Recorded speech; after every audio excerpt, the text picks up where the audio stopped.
저는 오늘 우리가 읽었던 요한일서 5장 1절로 12절의 말씀을 가지고 영원한 생명은 어디에 있는가라는 제목으로 함께 하나님 말씀 은혜를 나누도록 하겠습니다. 우리가 읽고 있는 요한일서의 말씀은 이제 우리 예수님의 우리의 유일한 구세주가 되심을 말씀을 통해서 이제 알려주고 있는 책이라고 볼 수 있습니다. 오늘 5장 1절에 보면요. 예수께서 그리스도이심을 믿는 자마다 하나님께로부터 난 자니라는 말씀이 기록되어 있습니다. 예수님을 훌륭한 성인으로 믿는 사람들도 있습니다. 사람들은 나를 누구라 하느냐 제자들에게 예수님이 물으셨죠. 그럴 때 어떤 이는 엘리야라고 하고 또 어떤 이는 선지자 중에 하나라고 하고 여러 가지 이야기들을 합니다. 그런데 예수님이 하나님의 아들이시다, 그리스도시라라고 고백할 수 있는 것은 오직 한 사람밖에 없습니다. 그 사람은 누굽니까? 하나님께로부터 난 자입니다. 베드로가 뭐라고 고백했죠? 주는 그리스도시요 살아계신 하나님의 아들이시니이다. 자, 이와 같은 사실을 알게 된 이유는 이것을 너에게 알게 한 이는 혈과 육이 아니요 오직 하늘에 계신 내 아버지이시다. 요한복음 1장 10절에 보면요. 그가 세상에 계셨으며 세상은 그로 말미암아 지은 바 되었으되 세상이 그를 알지 못하였고. 이 모든 세상은 삼위 하나님께서 지으신 것입니다. 그 중에 말씀으로 이 천지 창조에 동참하신 분이 예수님이시죠. 요한복음 1장에 보면요. 태초에 말씀이 하나님과 함께 계셨죠. 이 말씀이 곧 하나님이시라고 그랬죠. 그분이 바로 예수님이십니다. 그래서 그가 세상에 계셨고 세상은 그로 말미암아 지은 바가 되었는데 그런데 세상이 그를 알지 못하는 거예요. 이것은 죄 때문에 그렇습니다. 그래서 그 하나님이시고 또 세상을 창조하신 그분이 자기가 지은 세상에 오셨어요. 우리를 살리시기 위해서. 요한복음 1장 11절에 보면 자기 땅에 오매 자기 백성이 영접하지 아니하였으나 다 예수님이 만든 백성들이거든요. 다 예수님의 손으로, 예수님의 말씀으로, 성삼위 하나님의 능력으로 다 창조된 존재들, 자기 백성들이에요. 자기가 만들어 놓은 세상이에요. 그 땅에 왔습니다. 그런데 자기 땅에 왔는데, 주인이 자기가 만든 땅에 왔는데, 자기가 만든 백성들이 영접하지 않는 거예요. 왜 그렇습니까? 죄 때문에 그렇죠.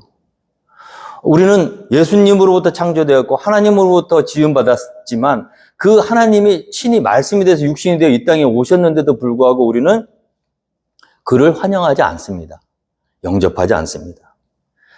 세상에 있는 많은 사람들이 지금도 그렇게 하고 있어요. 우리도 과거에 그랬습니다. 우리라고 다른 게 아니었죠. 자, 그런데 참 놀라운 말씀이 있습니다. 세상이 그를 알지 못하였고 자기 땅에 오매 자기 백성이 영접하지 아니하였으나 그 와중에 영접하는 자들이 있다는 거예요. 할렐루야. 영접하는 자, 곧 그 이름을 믿는 자들에게는 하나님의 자녀가 되는 권세를 주셨으니. 할렐루야. 원래 하나님 거예요. 근데 사람들이 영접하지 않고 믿지 않습니다. 근데 그 와중에 똑같은 말씀을 듣고 자기 죄를 깨닫고 내가 하나님으로부터 비롯되었습니다 고백하고 예수가 우리를 구원하실 그리스도이심을 믿고 영접하는 사람들이 있다는 거예요. 그런 사람들이 어떻게 됩니까? 하나님의 자녀가 되는 거예요.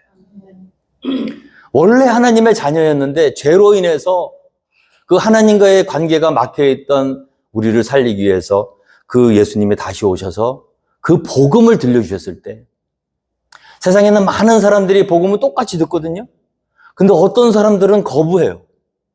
근데 어떤 사람들은 받아들이는 거예요. 그 받아들이는 사람들이 누굽니까? 하나님으로부터 난 자들이다. 오늘 예수께서 그리스도이심을 믿는 자마다 하나님께로부터 난 자니 요한일서 5장 1절 우리가 읽은 말씀이에요. 우리는 우리 어머니에게서 난 것도 아니고 우리 아버지에서 난 것도 아니고 우리 단군 조상으로부터 난 것도 아니고 우리 누구로부터 났죠? 하나님으로부터 난 사람들이라. 그렇기 때문에 우리가 예수님을 그리스도로 영접할 수 있었던 것입니다. 자, 영접하는 자, 곧 그 이름을 믿는 자들에게는 하나님의 자녀가 되는 권세를 주셨으니 이는 혈통으로나 육정으로나 사람의 뜻으로 나지 아니하고 오직 하나님께로부터 난 자들이니라. 그래서 저는요, 목회하면서 참 신기한 일, 너무너무 신기해요. 여러분들이 여기 앉아 계신 거 이거는 기적입니다. 감사하셔야 돼요. 아무리 똑똑하고 아무리 능력이 있고 아무리 지혜로워도요, 이 믿음을 가질 수가 없어요. 우리 하나님께서 뭐라 하셨습니까? 세상의 미련한 자들을 택하여 세상의 지혜로운 자들을 부끄럽게 하신다. 세상의 지혜로는 하나님의 지혜를 알 수가 없다. 제자들을 파송했잖아요. 복음을 들려주라고. 각 고을로 가서 병든 자를 고치고 귀신을 쫓아내고 천국 복음을 전해주라고 파송한 다음에 다시 부르셔서 선거 보고를 받는데, 전도된 사람들의 리스트를 보니까 똑똑한 사람들이 없어요. 고린도 교회도 우리 가운데 유력한 자가 있느냐? 똑똑한 사람들이 있느냐? 가문 좋을, 문벌 좋은 사람들이 있느냐? 하나님이 기본적으로 찾으시는 사람들은요, 가난한 마음이 있는 사람들이에요. 그래서 하나님 아버지와 감사하나이다. 이것을 지혜롭고 슬기 있는 자들에게는 숨기시고 어린아이들에게는 나타내 주심을 감사합니다. 이렇게 된 것이 아버지의 뜻입니다. 여러분들이 하나님을 믿고 그리스도를 영접했다는 것은 여러분들의 마음이 어린아이 같다는 거예요. 의심하는 사람들, 세상의 지혜로 꽉 차 있는 사람들은 절대로 받아들일 수 없는 믿음인 줄 믿으시기 바랍니다. 그래서 감사해야 되는 거예요.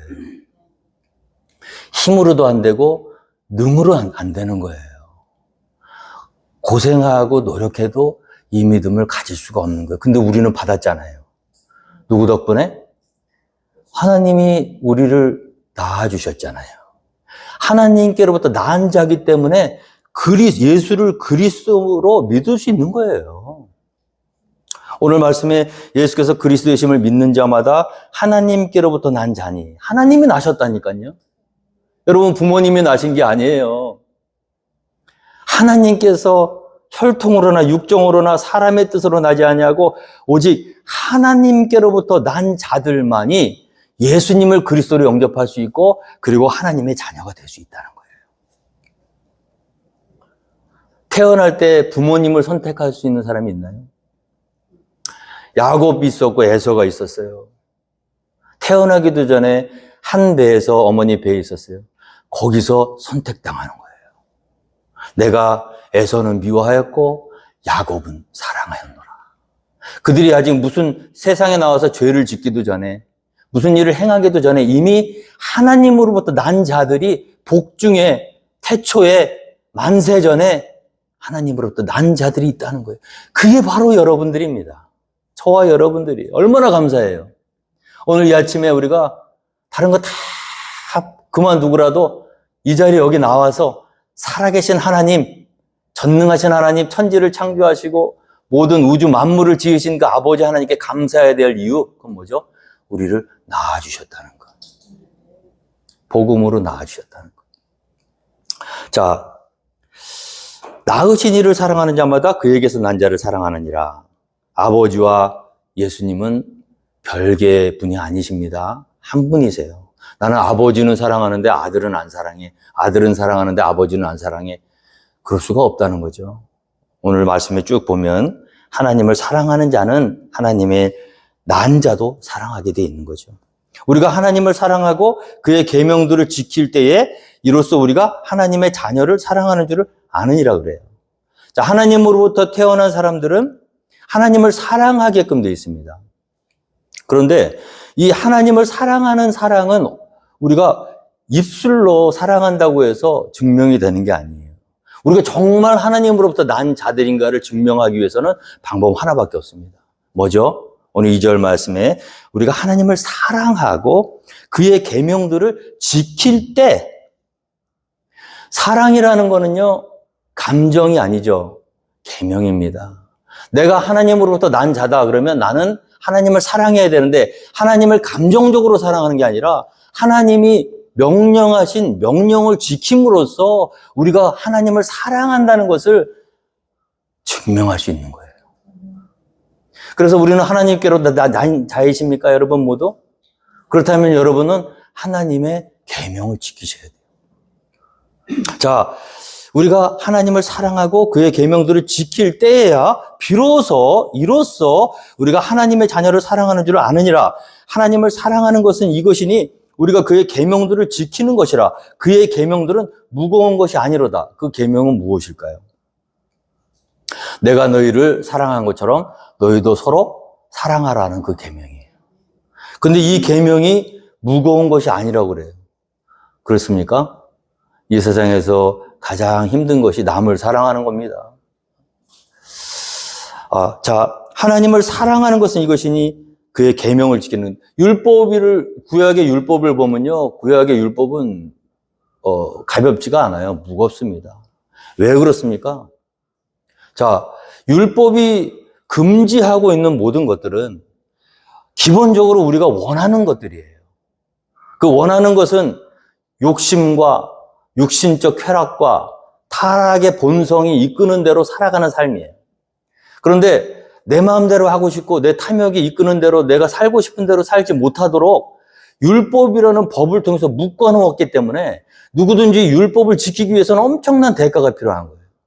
참아야 되고 포기해야 되고 인내해야 되고 버려야 되고 너무너무 힘들어요.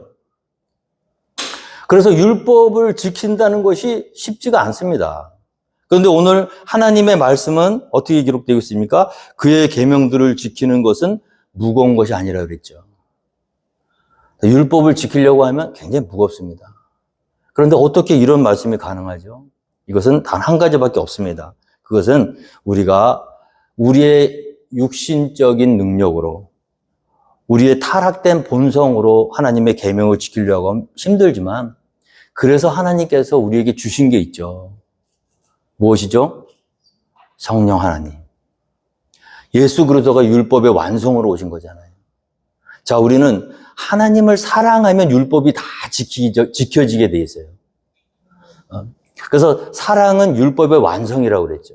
근데 이것을 하나님을 사랑하지 않고 단지 법을 지키기 위해서 지킨다 그러면 엄청난 인내와 고뇌가 따르는 종교 생활이 하나도 재미없는 너무너무 힘든 고행이 되고 또 수도 생활이 되는 거예요. 하나님은 그것을 우리에게 원하시는 삶이 아닙니다. 우리는 하나님께서 우리에게 원하시는 삶은요, 누리는 삶이에요. 과거에는 율법에 묶여서 종로로 타다가 정말 하나님 믿는 게 너무너무 힘들었어. 근데 그렇게 하나님은 우리가 하나님을 예배하고 살도록 원하시지 않는다는 거예요. 어떤 걸 원하시죠? 모든 것에서 자유로워서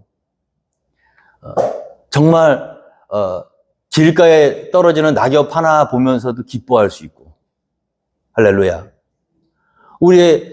하나님께서 원래 우리를 창조하신 목적대로 하나님 안에서 행복하고 기쁘고 즐겁고 편안하고 항상 기뻐하라. 할렐루야. 그 완전한 자유 속에서 하나님 주신 모든 것들을 누리면서 살기를 원하시는 것이 우리를 향하신 하나님의 뜻인 줄 믿으시기 바랍니다.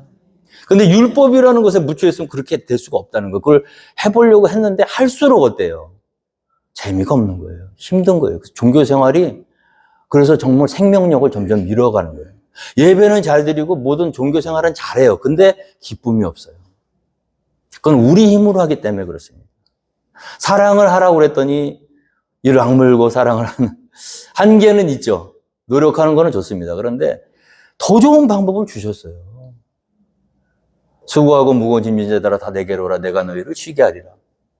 나는 마음이 온유하고 겸손하니 나에게서 와서 나의 멍에를 메고 내게 배우라. 그리하면 너희 마음이 쉼을 얻으리라. 이는 내 멍에는 쉽고 내 짐은 가벼움이라. 예수님이 이 땅에 왜 오셨나요?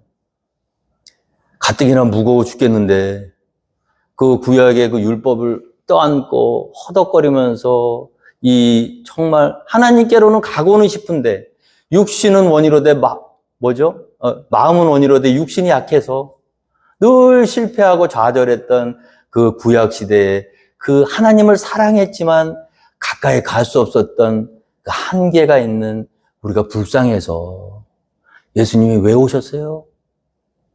율법을 십자가에서 종결시키시고 그 율법을 폐하시는 게 아니라 새로운 법, 사랑의 법으로 율법을 완성시키시기 위해서 스스로 모든 율법을 떠안고 그 율법의 저주를 떠안고 우리 대신 십자가에서 죄의 문제를 해결해 주시고 오셔서 누구든지 예수 안에 있으면 이제는 그 율법의 종이 되는 것이 아니라 마음이 온유하고 겸손하신 예수님의 멍에를 딱 매기만 하면 그것이 그 멍에가 우리를 속박하는 것이 아니라 그 안에 진정한 자유가 있고 그 안에 진정한 평화가 있고 안식이 있고 진리를 알지니 진리가 너희를 자유케 하리라. 그래서 예수 믿는 사람들은 항상 자유가 있어야 돼요.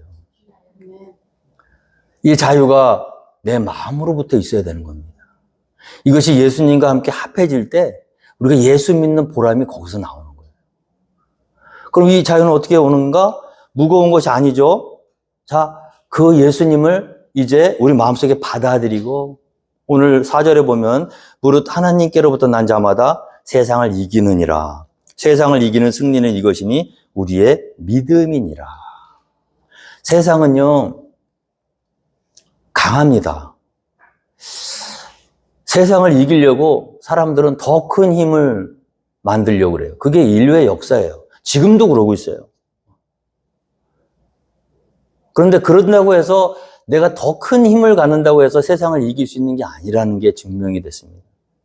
왜냐하면 항상 세상은 어떤 사람이 힘을 가지고 있으면 그 힘으로 이기면 반드시 더 큰 힘이 나오게 돼 있는 거예요. 그래서 그 힘을 잃지 않기 위해서 주도권을 뺏기지 않기 위해서는 어떻게 하죠?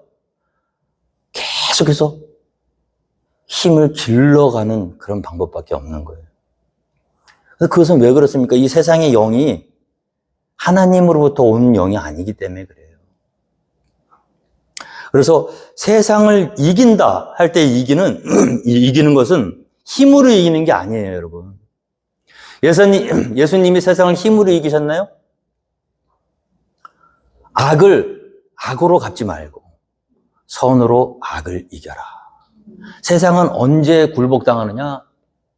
세상보다 더 큰 힘을 가지고 세상을 대항해서 찍어 누를 때 세상이 굴복당하는 게 아니라 세상이 가지고 있는 마지막 무기가 뭐죠? 맨 마지막에 멸망당해야 될 무기, 그건 사망이에요. 죄의 삭시 사망이고 그것을 이 세상의 악한 영이 지금 틀어잡고 있다는 거예요.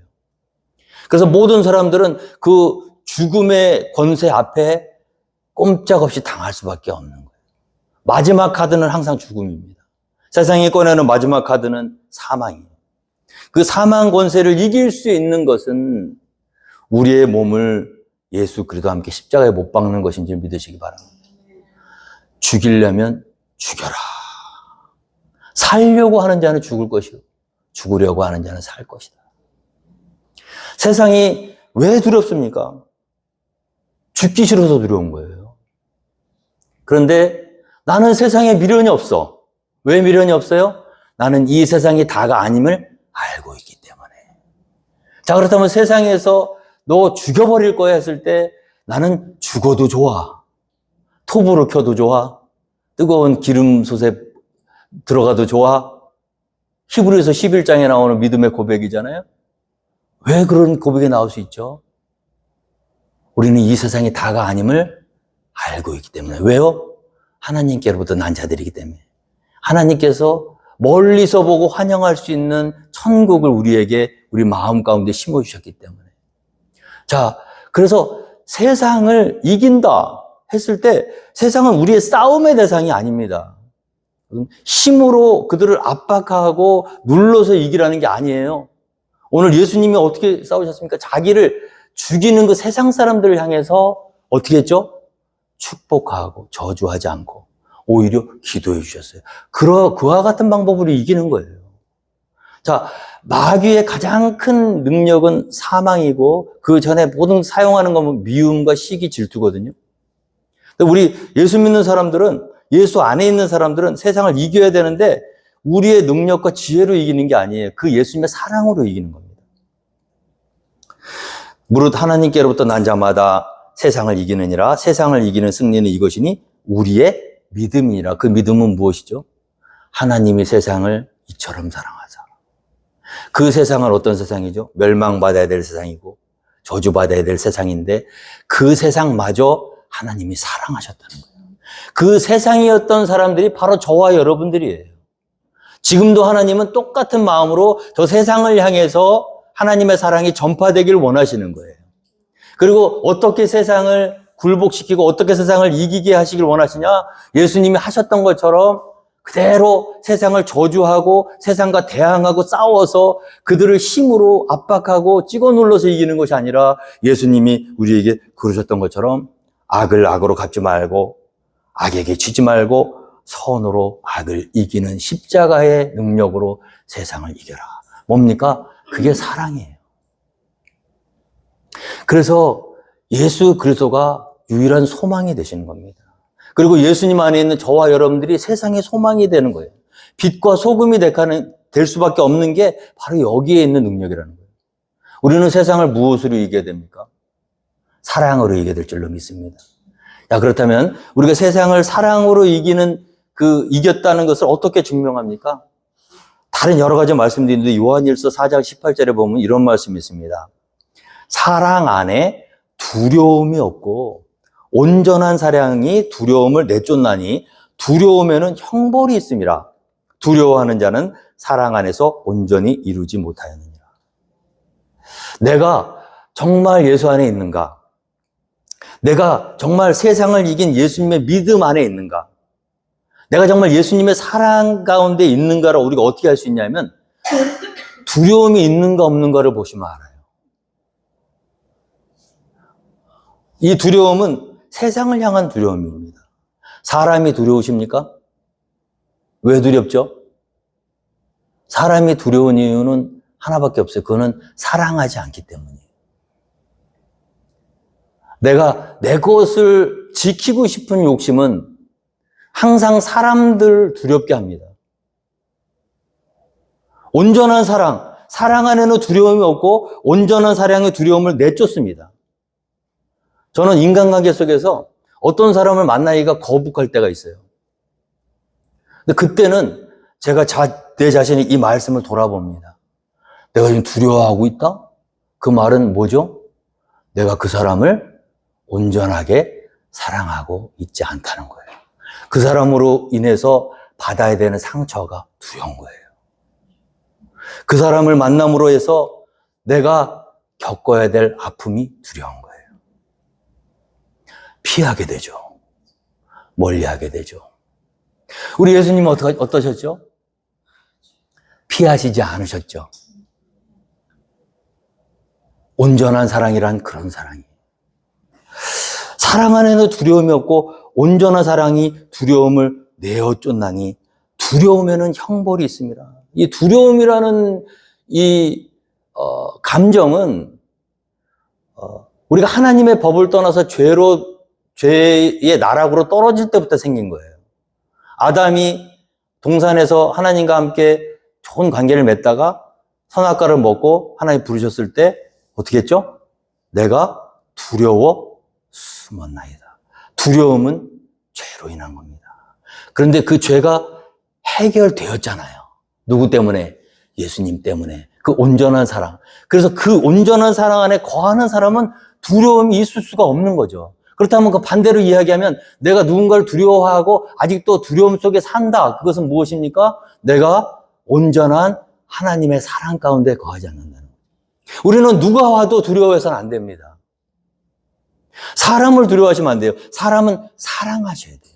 그가 두렵거든 사랑할 수 있는 능력을 달라고 성령께 기도해야 될 줄로 믿습니다. 여러분, 얼마나 멋있는 일이 일어나는지 몰라요. 아무 말도 아닌 것 같은데 여러분, 우리가 이 세상에서 두려운 사람이 없다는 건요 놀라운 일입니다. 왜? 모든 사람을 다 품을 수 있다는 거거든요. 그런 일이 실제로 가능해요. 언제? 성령이 너희에게 임하시면 너희가 권능을 받고 첫 번째로 나타나는 열매가 뭐예요? 그게 사랑이에요. 그래서 오늘날 우리 그리스도인들이 예수 믿는 사람들이 교회가 왜 이렇게 세상을 무서워하죠? 왜 이렇게 벌벌 떨죠? 왜 이렇게 두려워하죠? 왜 이렇게 주눅 들어있죠? 왜 항상 불안한 겁니까? 우리가 세상을 이기는 믿음은 나의 노력이나 나의 인격이나 나의 어떤 신앙의 모습이 아니라 뭐죠? 우리를 사랑하사 자기 몸을 내어주신 예수 그리스도를 믿는 믿음. 할렐루야. 그와 함께 십자가에 못 박혀 죽고 그와 함께 살아난 믿음. 내 것이 아니에요. 예수님 거예요. 그것을 믿고 그 믿음을 붙들 때 우리는 예수님이 그러셨던 것처럼 세상을 이길 수 있는 능력이 우리 가운데 있다는 것입니다. 저는 오늘 주님의 이름으로 축원합니다. 오늘 이 아침에 우리 포트캠프 한해 침례교회 몇 명 안 되지만 여러분들이 한 명이라도 정말 이 말씀을 이루고 정말 이 말씀이 우리의 영 가운데 이루어지고 우리 삶 가운데 이루어졌다면 그때부터 대박 나는 거예요. 두려운 사람이 없다고 생각해 보세요. 저는 그래서 목사인데도 두려운 사람들이 가끔씩 있어요. 그런데 그때 기도해요. 하나님, 나 아직 온전한 사랑을 제가 못 가요. 예수 그리스도 온전한 사랑을 주시옵소서. 그럼 어떤 일이 벌어지냐? 내가 두려워했던 사람이 갑자기 오버랩이 되는 거야. 어떻게? 불쌍한 사람으로 바뀌어요. 기도해 보세요. 미운 사람, 만나기 싫은 사람, 껄끄러운 사람, 거부하고 싶은 사람 있어요? 그럼 그거는 내가 두려워하는 거잖아요. 온전하게 이루지 못한 거잖아요. 찝찝하잖아요. 자유를 못 누리고 있는 거잖아요. 뭔가 걸려 있는 거잖아요. 내가 지는 거예요, 세상에. 세상을 이기려면 그에게 더 강한 논리로, 더 강한 힘으로 꼼짝 못하게 그를 옥매는 게 아니라 그를 품어버리는 거예요. 사랑하는 거예요. 나를 죽여도, 나를 욕해도, 나에게 핍박을 가해도 그를 진심으로 사랑하는 거예요. 입술로 사랑이 아니고 온전한 사랑을 하는 거예요. 예수님이 내가 너희를 사랑한 것처럼 너희도 서로 사랑하라. 그 계명을 이루는 거예요. 그 계명을 이루게 해달라고 기도해 보세요. 이루어집니다. 기도는 그런 기도를 하시는 거예요. 그때 무엇이 임하냐? 성령이 임하시는 거예요. 성령이 임하셔서 어떻게 활동하시냐? 그 사람을 갑자기 불쌍하게 만들어 버리셔. 내 마음에 그렇게 노력해서 품고 용서하고 사랑하려고 해도 안 됐던 그것이 한순간에 돼버려요. 볼 때마다 불쌍해지는 거예요. 마음이 열리는 거예요. 따뜻해지는 거예요. 성령의 능력이. 더 놀라운 건 뭔지 아십니까? 그 사람도 알아요. 내가 그를 온전하게 품고 있다는 것을. 여러분, 사랑은 거짓말을 하지 않습니다. 사랑은 절대 배신하지 않습니다. 사람은 영적인 존재예요. 누가 나를 온전하게 품고 있느냐? 그냥 그저 그렇게 품고 있느냐? 대번에 알아요. 그럼 어떻게 되느냐? 그 사람이 변화돼요. 그런 식으로 우리가 세상을 변화시켜 나가는 겁니다. 힘으로, 능력으로가 아니에요. 십자가의 능력으로, 예수님의 사랑으로. 저는 이것이 가능하다고 믿습니다. 그래서 교회는 많은 양의 사람이 중요한 게 아니고 몇 명이라도 이 사랑을 품고 예수님의 제자를 쫓아가는 제자도를 가지고 사는 사람들에 의해서 교회가 변화되고 세상이 변화되는 거예요. 오늘 예수께서 하나님의 아들이심을 믿는 자가 아니면 세상을 이긴 자가 누구냐?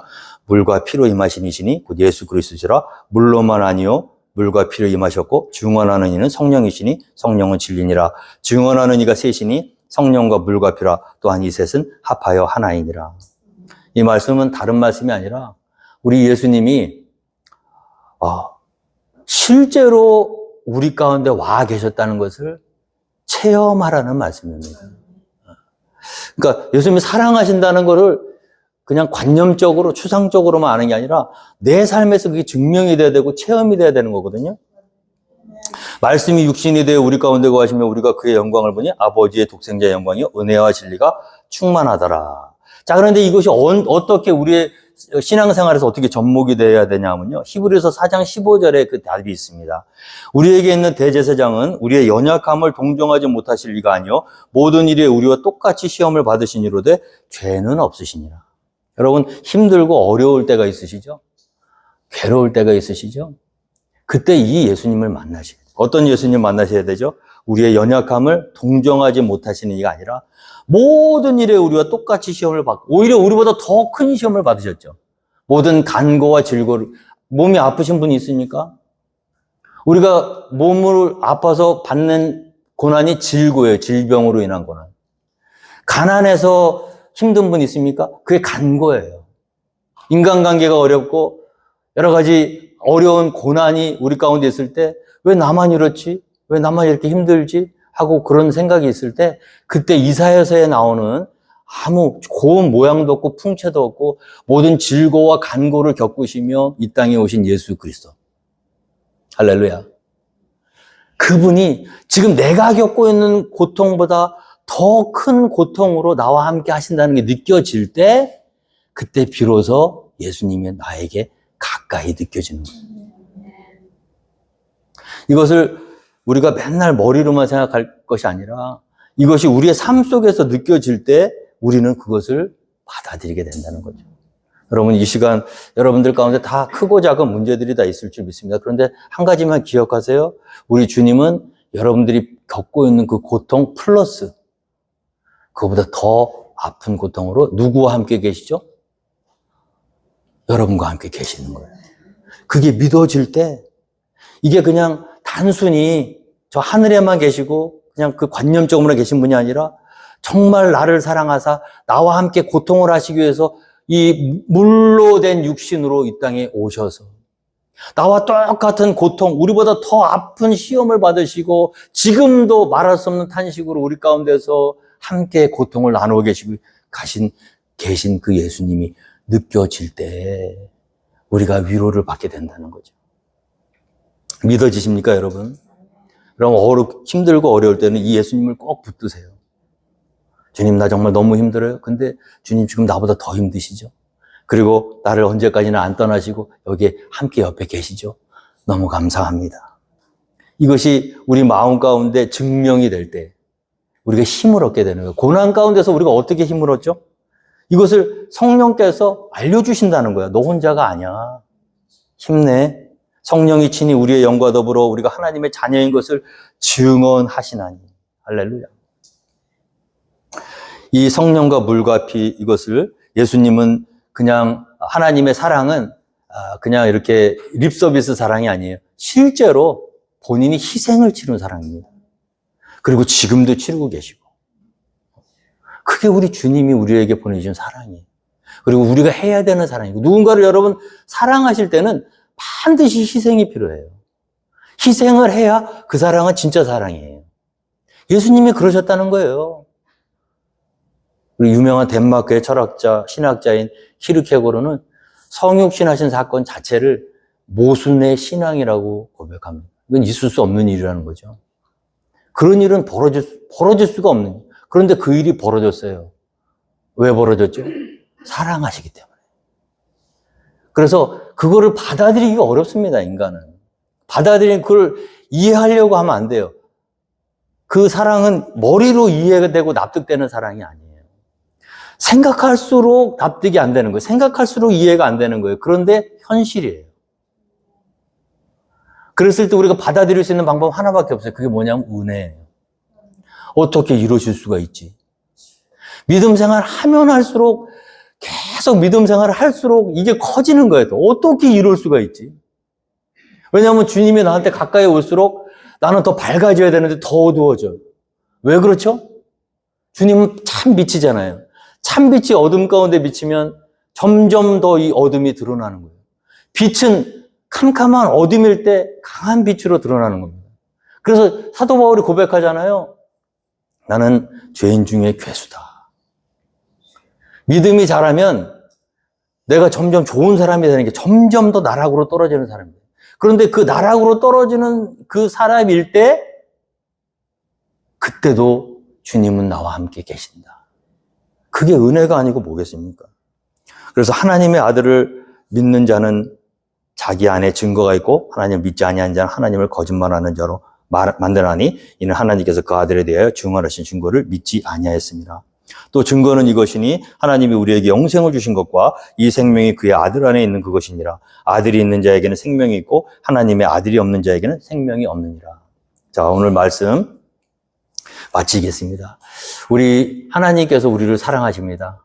그래서 행하신 일이 하나님의 아들을 이 땅에 보내주신 거예요. 그래서 그가 도저히 있을 수 없는 그런 이와 같은 죄인을 내 생각에는 이제 포기하셔도 될 만한데, 그렇죠?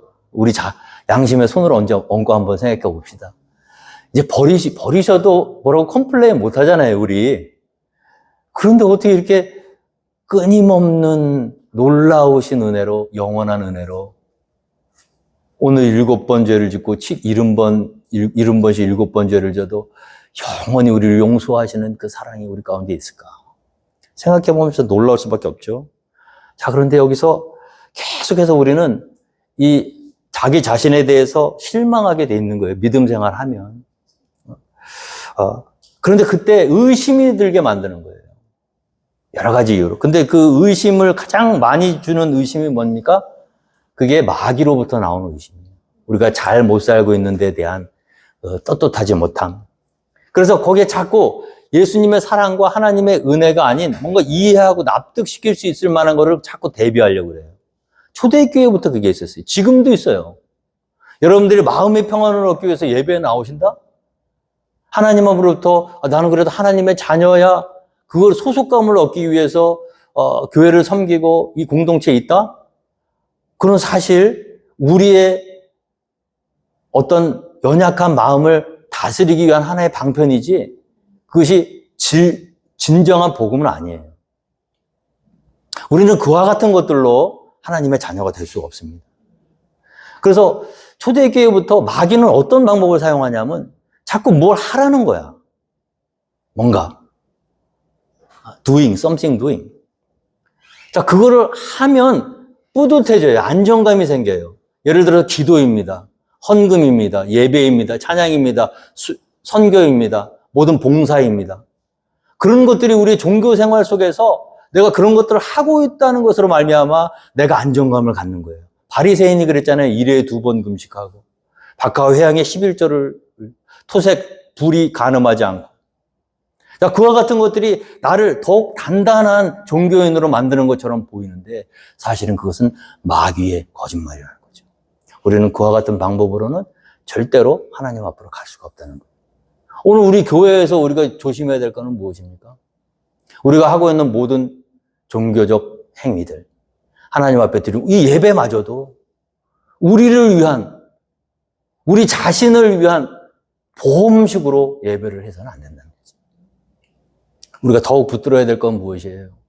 의심이 생길 때 내 자신이 초라하게 느껴지고 하나님께서는 이제 나를 버리셔도 할 말이 없다고 생각되었을 때 그때마저도 하나님이 우리를 사랑하신다는 믿음을 의심치 않고, 할렐루야, 가장 어두울 때 가장 밝은 빛 대신 예수님이 그 모순의 신앙을 통해서 내 가운데 머물러 계신다는 것을 확신하는 거예요. 그걸 믿고 붙들 때 마귀는 꼼짝 못하는 겁니다. 로마서 8장 35장부터 이런 말씀이 있습니다. 누가 우리를 그리스도의 사랑에서 끊으리요? 환난이나 공고나 박해나 기근이나 적신이나 위험이나 칼이랴. 기록된 바 우리가 종일 주를 위하여 죽임을 당하게 되며 도살할 양같이 여김을 받았나이다 함과 같으니라. 그러나 이 모든 일에 우리를 사랑하시는 이로 말미암아 우리가 넉넉히 이기느니라. 할렐루야. 저와 여러분들이 다 약해요. 약해서 감사한 거예요. 사도 바울이 뭐라 그랬습니까? 내가 약한 것을 자랑하노라. 내가 약해야 하나님의 사랑이 강한 겁니다. 여러분, 밤이 깊습니까? 여러분들의 영혼이 어둡습니까? 힘듭니까? 이 순례의 길을 걷기가 버거우십니까? 저 하나님의 거룩하고 완전하신 곳까지 가기에는 내가 너무 초라하게 느껴지십니까? 그럴 때 이 로마서 말씀을 묵상하세요. 하나님은 절대로 우리를 버리시지 않습니다. 하나님의 아들은 우리에게 생명을 주시고 하나님 우리에게 영생을 주셨고 그 영생은 하나님의 아들 안에 주셨습니다. 그 아들을 믿고 그 아들을 영접하고 그 아들을 의지하고 그 아들을 위기의 순간 때마다 꺼내서 내가 아니라, 나의 열심이 아니라, 나의 특심이 아니라, 나의 종교적인 어떤 행위가 아니라 그 예수 그리스도의 사랑을, 십자가를 붙드는 자, 영생이 그 안에 있는 줄 믿으시기 바랍니다. 천사들이나 권세들이나 현재일이나 장래일이나 능력이나 높음이나 깊음이나 다른 어떤 피조물이라도 우리를 우리 주 그리스도 예수 안에 있는 하나님의 사랑에서 끊을 수 없느니라. 할렐루야. 오늘 이 아침에 저와 여러분 모두에게 이 영원하신 사랑이 주님 나라 갈 때까지 우리의 마음에 영원토록 함께 하시기를 주님으로 축원드리겠습니다. 다 함께 자리에서 일어나셔서 우리